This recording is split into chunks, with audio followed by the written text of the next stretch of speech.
like to introduce my friend, my mentor, an inspiration to all of us, a success story of the auto industry, a man who started off selling cars in Louisiana somewhere, and who has now become a New York Times best-selling author. I have personally watched his television shows, The Turnaround King, an incredible success story and an inspiration to all of us. Mr. Grant Cardone.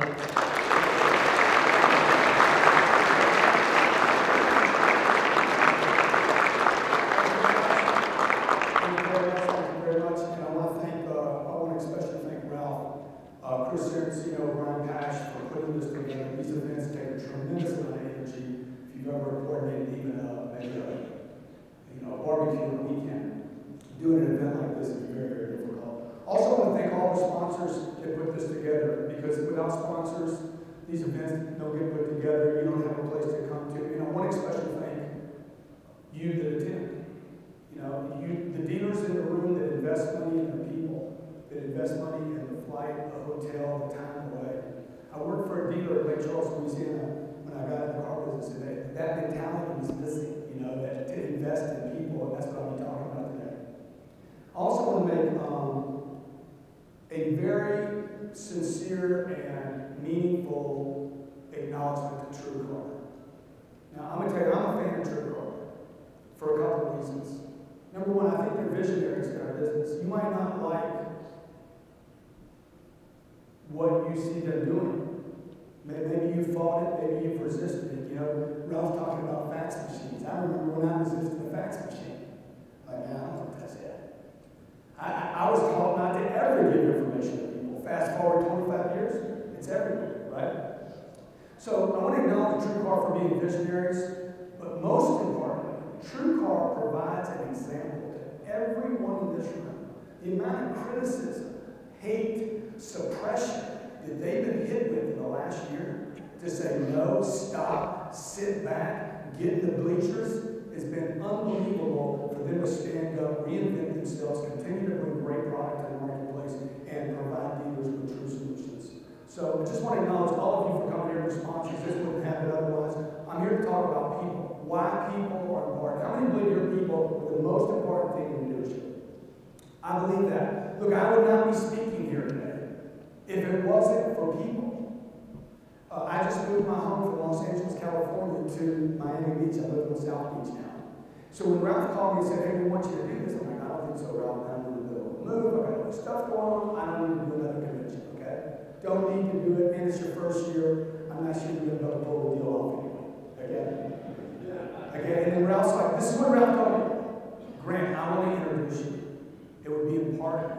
It would be meaningful if I get a chance to introduce you. I'm like, all right, dude, I'll do it, Ralph. Why? I did it because of people, which are great. How many times have you been moved because of a human being? Not because of technology, because of CRM, because of a telephone, because of an email. You were moved because of people. You were moved this way, or you were moved this way. Okay? So when I'm getting on a flight, Richard Mastillo calls because I'm in Miami now. He's got to take care of me. The Cuban's going to take care of the Italian. Okay? And he says, hey, what flight are you on? I said, I'm leaving at 4 o'clock. He's like, I'm on that same flight. I said, okay, great. I'll see you at the airport. I said, look, man, are you checking the bag? Because I don't trust the man that checks the bag. Never trust the man that checks the bag. Okay? And he's like, no, I'm not checking the bag. And I even had some other language in there that we probably don't want on video, but about what it means if you check a bag. Okay? And he says, no, I'm not checking the bag. Well, I get to the airport, and he's checked the bag. And I'm like, dude, I don't ride with people that check bags. But I'm going to make an exception. I'm going to make an exception for you. I went to Italy for 3 weeks with my wife on a honeymoon. We didn't check back. We roll like this. I told my wife, you want to roll with me? We roll fast and light. And we buy on sight. So I made a decision, and I never break this. I'm going to roll with Richard Mastillo. Why? Because of people. Because of people. Now, last night, I'm going to give you a third example here. Last night, I ate at a place called, what's the name of the place? Mukasa. Makasa. Some sushi joint. If you want decent sushi and terrible service freaking go over there as fast as you can. And it's only decent sushi. And the truth is, if the sushi would have been freaking unbelievable, I'd still never walk back into the place. And if I can get on Yelp before I leave this town and tell them about it and then do a video on YouTube, promise you, I will tell other people, do not eat at that restaurant unless you want that service. Okay? The guy waiting on my table, I'm like, I'm ready to go, bro. He's going through the whole thing. He's going through his whole, I'm like, look, I don't need the whole pitch. I don't need an education on your menu, bro. I'm ready to close. Okay? I want this, this, and this. And he's like, you're not first served. This man's first. I'm like, what? I'm paying this bill. Right? Okay? Then this guy, the Cuban guy, starts acting like a Mexican. He says, I need my sushi sliced thin, and I need jalapenos on top of it. I'm like, you ain't Mexican? And the guy tells him, the guy tells him, we don't serve that. That's no good. Okay? I'll never walk back to that place. Now that happens in your store, would you agree? It happens because of people. So I want to talk to you about people. How important are people? Okay? What is more important? I ask you to write this question down and ask yourself this question and maybe write it down every day. What is more important than your people? And everybody says, nothing. Okay? And then I ask you to say, hey man, are they assets? Are they assets? Are they problems? Are they opportunities? Or are they all three? In my companies, they're all three. They could be an asset. I have some assets. I have some liabilities. Right? I walk in, it's 9 o'clock in the morning, guy's sneezing. I'm like, what are you doing here? Well, what do you mean I'm at work? No, you got a cold. You're a liability. Go home and infect your house. My 3-year-old daughter she's going to a school, she's in school at 3 years old. She's going and she's picking up the cold. She's getting the cold. She's coming home like every 2 or 3 weeks with a cold. And I asked my wife, what's wrong with the school? She's like, what do you mean? I'm like, all she's bringing home is a cold. She's not bringing home more cold. She's not bringing projects. She's bringing home, well, kids get colds. I said, no, kids get sick in bad environments. Salespeople don't produce in bad environments. We took her out of the school, moved her to another school. She hadn't had a cold in a year. It's the environment's wrong for her, okay? So, look, your people can be an asset. You can have some leadership in your group, dressing right, acting right, talking right. You can also have some problems, right, some liabilities. You can have a person say, we don't need to train, we don't need to educate, we can show up when we want, we don't need to do a sales meeting, that doesn't work. We can't find good people. How many of you heard a manager in your store before say, we cannot find good people in our marketplace? The number one complaint I hear from all businesses, not just car dealers, number one biggest complaint I hear, I cannot find good people. How many of you have that same problem? Okay, so I ask you this, what's more important than people? What is it? Is it the internet? Is it the CRM? Is it your DMS? Is it your advertising? Is it your location? Is it your facility? What is it? Nothing. How many agree it's nothing? Nothing is more important than people. I can't grow my business. I can't become something. I can't get big without good people. So this is a self-evaluation. I want you to do this. It takes 20 seconds to do this self-evaluation. Rank the order of attention you give each based on time, energy, and money. It's simple. 1, 2, 3, 4, 5. Rank them.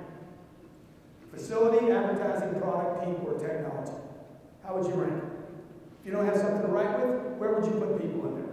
I'm talking about the money you're spending, the energy you're spending, the investments you make, what you're talking about every day, where you spend your time, your energy, and your effort. What's worth more than this? Hey man, give me some time, I'll give you money. Right? Where I invest my time, money will typically follow. So if I'm willing to spend 2 hours producing a video to run a commercial, and I'm not spending 2 hours on my people, I see what you rank more important. Your advertising is more important than your people. If you're willing to spend $25 million on a facility and $25,000 on your people, hey, it's clear. People are at the bottom of the list. I don't spend enough time, energy, effort, or money on my people. But I know that's the only thing that can move the bar for me.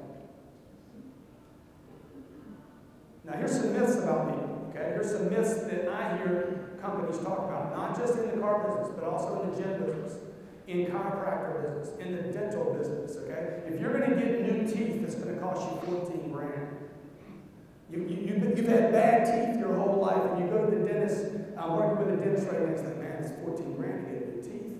I'm like, no, dude, the guy's had bad teeth for 38 years. Money don't matter. Would you agree?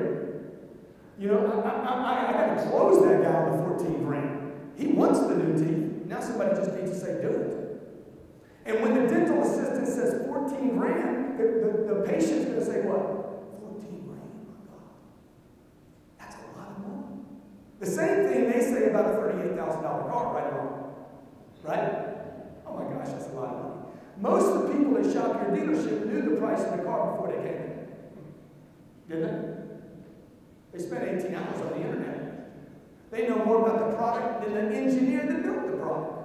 And then they get sticker shock. How can you get sticker shock, sir? You drove 40 minutes, came here to a Mercedes store, looked at a $140,000 automobile. A lot of money. You knew it before you rolled in here, brother. Now lean on the pen and let's roll. Okay? Just do it. So I'm with the dental company, and the guy's like, it's 14 grand, that's our number one objection, it's too much money. Just tell him, sir, you knew it was a lot of money before you came here. What would you rather have? The 14 grand or the bad teeth? The 14 grand comes and goes, these teeth will never go.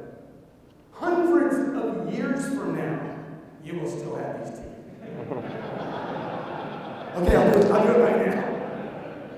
Okay, number one myth. Number one biggest myth you have, business owners have, entrepreneurs have, you can't find good people. If you believe, how many believe this? If you believe something, it'll come true. If you believe it deep enough, okay, if you hate the weather, if you hate heat will find you everywhere. If you think car wreck long enough, people can't drive here. Okay? You will get in a car wreck. Okay? If you believe people will disappoint you, man, you will be disappointed. If you believe marriages will fail, hey, go ahead and file right now. Because it will fail. Right? Right or wrong? If you believe salespeople are motivated, if you believe that they're not going to stick, if you think things like, oh, I don't want to train people because they're just going to go down the street, but they're going down the street directly there now. What you believe will become reality. I can't find good people, Grant. I'm in Los Angeles, California, and a dealer tells me, I can't find good people. Bro, there's 11 million people in this city. 11 million. Just don't choose the Americans. Okay? I had a man in New York City say, I will not even hire anybody that was born in America. I only hire immigrants. Why? They're hungry. They're doing what our grandparents were doing 40 or 50 years ago. They want to build something for their families. Now, I'm not saying you can't find motivated natives in this country. I think you can. I think you've got to figure out, hey man, where are the good people? What does it mean to find a good person? What does a good person look like? If you've got a manager that says, I can't find good people, look, I've been in Miami for 2 weeks. I can get Richard Castillo 5-class salespeople in his dealership that had never considered working in a car dealership. And they work at a place called Canyon Ranch. Unbelievable people. Parking cars, bellmen, right? People bringing bags to you. Gotta look. You gotta believe there's good people. You gotta believe there's good people and be looking for them all the time. I'm not looking for money. I'm not looking for more inventory. I'm not looking for another company. I'm looking for people. Where are great people? Where's there an opportunity? Where's there a partnership? Where's there somebody I can groom and grow to be more of me? Because that's how I buy time. Rich people buy time. Poor people save money. If you watch very successful people, they're not worried about money. They're willing to spend money to multiply themselves. Because I'm multiplying efforts. Would you agree? So when Lehman's collapsed 4.5 years ago, I'm watching TV, I'm watching Lehman's collapse, I'm watching it be announced, okay? Bear Stearns is going under. I'm like, my wife's an actress, so she's not hooked into the business thing. And she's watching, she's like, what does this mean? They're carrying boxes. You remember that image? They're carrying boxes out of Lehman's. I said, this is the biggest opportunity of my lifetime. Okay? The economy is going to contract so tight that it's only going to leave the players. That's the economy you're in for the next probably 15 or 20 years. The car business has had about a year and a half, maybe 2 years of that cannot last. It will not last, I promise you. Okay? It's going to come back to these people. Number 2, people are lazy. Okay? Is that true? Do you believe that people are lazy? Because I don't think they're lazy. How many of you have kids? How many of you have kids? I got a 3-year-old and a 1-year-old. Okay? I have never met a lazy child. It is only until they're introduced to bad parents, bad education, right? And tired people that they become lazy. If you have a 3-year-old the way I do, she wakes up in the morning, it's full out. She's interested in everything. Okay? Everything she's interested in. And again, I tell her, be interested. She's like, she's looking at sockets, electrical sockets. I'm like, yeah, go for it. Here's a pin. And a butter knife over here. Just jam them in there. Let me clean that butter knife off real quick, okay? Okay? Let me tell you what's going to happen when you jam them in there, okay? When you put that pin in there, that butter knife in there, you're going to get pop! It's going to snap you, man. Okay, see, I don't want to tell my daughter no. I want to tell my daughter yes. I don't want her to be lazy. I don't want her to be stopped. When she goes into a grocery store, she is required to say hello to every person in the grocery store, including the homeless bum that sleeps at the front door. Say hi to him. He stinks. Say hi to him quick. Say, hello, my name's Sabrina, and I can do anything. And that's what she does. And somebody said, why would you have your daughter talk to strangers? Because I don't want her to know strangers. I want her to know people. See, you were told not to talk to strangers. How many of you were taught that when you were a kid? How many of you were taught this? Don't do that. Don't touch that. How many of you find yourself as parents telling your kids that? Don't touch that, don't touch that, don't touch that. They're 3 and 4 years old. We're trying to keep them safe. Don't touch that, don't touch that, don't touch that knife. Then if you don't want them to touch a knife, take the knife out of their environment. Quit telling them not to do stuff. That's what you're doing. You're making people lazy. You're making them not lazy. You're basically making them contract and back up and be scared. Oh, the world is dangerous. And then the guy grows up, he's 40 years old, and he's in the car business, and you wonder why he doesn't prospect. He doesn't prospect because he's got 30 years of don't reach. There's not lazy people. You know, ask me to go ice skating, and I'm going to act like a lazy person. No, because I don't know how to ice skate. You ever notice that you're most lazy where you have no aptitude? Ask me to go play blackjack this morning. What's wrong? When? Okay. Ask me to smoke a cigar with you. When do you want to do that? What is it? Yeah, it's time. Okay? Ask me to do things that I know how to do. Hey, Grant, let's shoot a video. Okay. What's the topic? Doesn't matter to me. Let's go. I know how to shoot video. You see what I'm saying? See, anytime you see laziness, lots of laziness, you have to immediately, if you're taking notes, you have to immediately assume there's something I don't know. Because where you find people that don't know something, you're going to find lazy people. You got people that won't enter data into a CRM. They won't do it, Grant. Why? It's not the CRM. He doesn't know what to do with the data once he puts it in there. He's like, I put the data in there. I don't know how to call him. I don't know what to say on the follow-up call. Why would I put him in the CRM? Why would I approach a hot chick if I know I don't know what to say to her? Right? Why would I talk to her? I don't know what to say to her. Why would the hot chick come approach me if she doesn't know what to say to me? So what happens? I become a wallflower. I'm 17 years old. I want to be with the girl, but I won't talk to her. Why? Because nobody will train me. I didn't have an uncle saying, dude, this is how you approach her. My dad died when I was 10 years old. Okay? He would be 96 years old today. My dad was the people person. My dad was also in the car business. Okay? My dad was in the car business because he lost his insurance company. It was stolen from him, and he used the car business to make it to the next place. My dad was never lazy. But I'll bet you there was times in his life where he would appear to be lazy. He got up early, he worked late, he taught me great work ethic. But I'll bet you there were places in his life where he appeared lazy, not interested.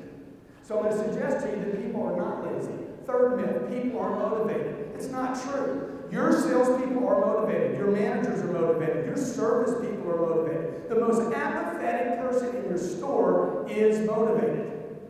You just don't know what they're motivated about. How many of you have salespeople that are not motivated during the day and then they spend 3 hours playing Xbox or poker online at night? Right? They're motivated. You just don't know what they're motivated about. What are they motivated about? When I got in the automobile business, I wasn't motivated about money. I needed a place to go to every day. I stood in an unemployment line when I was 23 years old. I had a college degree. I owed the U.S. federal government $40,000. I spent 5 years getting a degree that my parents said, you have to be educated. You must get a degree, okay? I would never do that again. I would never do that again. I should have been selling cars when I was 17 years old. Because the automobile business taught me more in 5 years in the automobile business than the university, where I got a good degree. I got a good degree, an accounting degree, it's a good degree, right? But I couldn't get a job. If I learned to sell, because that's why I went to college, I want to learn how to run a business. I want to learn how to be an entrepreneur. I always wanted to be an entrepreneur. I want to learn how to make money. I want to learn how to have financial freedom one day. They didn't teach me that in school. You can teach people that in the car business. Do you think anybody signs up for the car business forever? No. And they use the car business. People are they're trying to springboard. They're trying to use the car business for something right now. And the way to motivate people is to find out, what do you want this thing to do for you? Well, really, what I want to do is I want to start a bakery in South Beach. And how much is that going to take, man? I need about $100,000. Good, dude. This is what we're going to do. We're going to put you on a program where you bank $100,000 and you're out of here.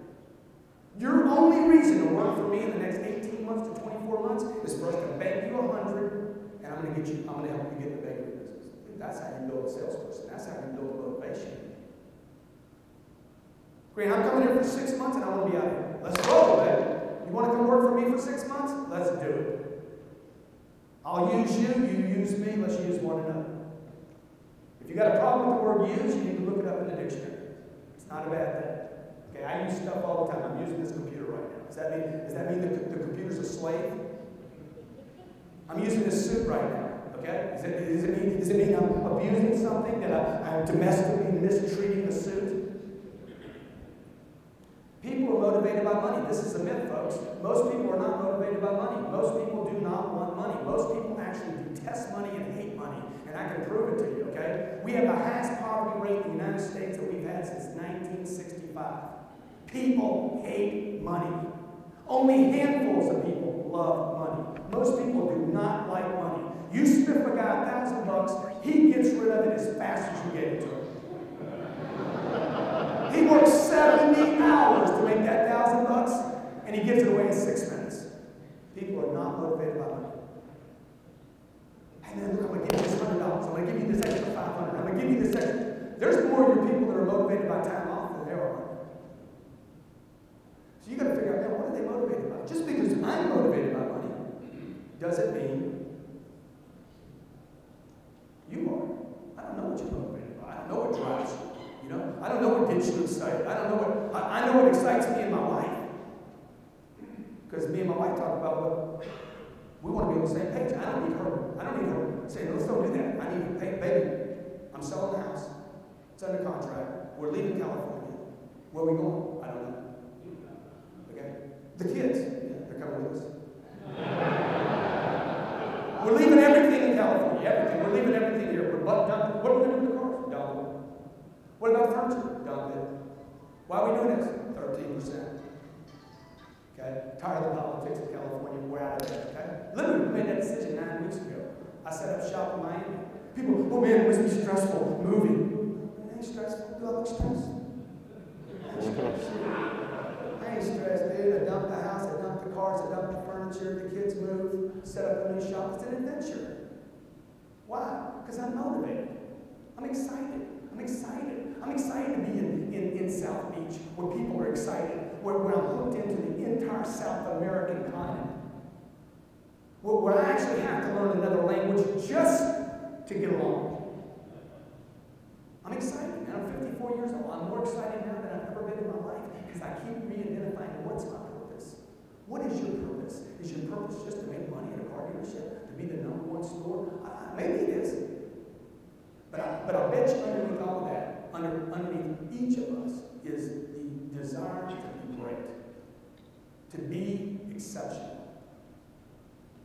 The number one driving force in my personal life is this plagued by this sense of like, man, I haven't fulfilled my potential. What's my potential? Where's my potential? And I think that keeps a lot of people in the automobile business disappointed. Like, I sell cars. I know general managers. I mean, all I'm doing is running a store. I know dealers that tell me this. I got 3 stores, they're making a lot of money, but I mean, what's my purpose? What's the reason? How do I get involved? How do I help out? Man, at no other time that I know of, and at least the time I've been, around and looking at people are beat up right now. Last week, the GOPs promised that they would save the world. This week, the Democrats promised they would save the world. And the more these guys talk about how they're going to save the world, the worse the condition the world appears to get. You ever notice that? We're going to save the middle class. The more they say that, the worse it gets for